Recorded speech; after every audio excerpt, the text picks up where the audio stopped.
حضرت محمد صلی اللہ علیہ وسلم نے اشارہ فرمایا، جب خود کو حاکم عرض کے مضمون بتا دیتا ہے تو اس کی منظوری پھر کسی شک کی کھچائی میں نہیں رہتا۔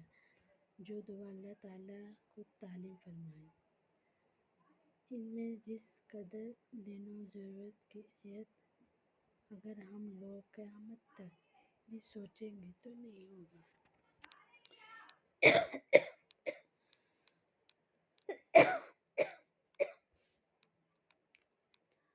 دعا وہاں اجال ہوتی ہے۔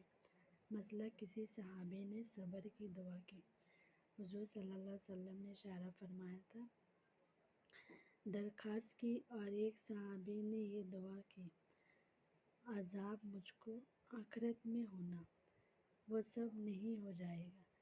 حضور صلی اللہ علیہ وسلم نے فرمایا، مطلب کیا ہے؟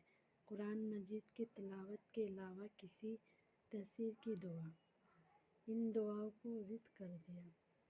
اکثر حضور صلی اللہ علیہ وسلم نے فرمایا کہ اے ہمارے پروردگار، ہم نے اپنے آپ کو خود بتایا ہے کہ اگر تو ہم کو معاف نہیں فرمائے گا اور ہم پر رحم نہیں کرے گا تو ہم بالکل برباد ہو جائیں گے۔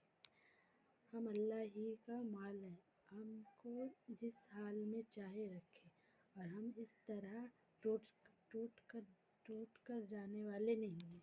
خدا تعالیٰ نے اس کے پڑھنے والوں کی پروردگار، ہم ایمان تو ہمیں بخش دے اور ہم پر رحم کر، اور تو سب مہربان سے بہتر ہے۔ یہ دن دنیا کے لیے خیر برکت کا طلب ہے اور دوزخ کے عذاب سے بچانا پائے۔ حضرت محمد صلی اللہ علیہ وسلم نے اشارہ فرمایا، یہ دن اور دنیا کی خیر برکت کا ہے۔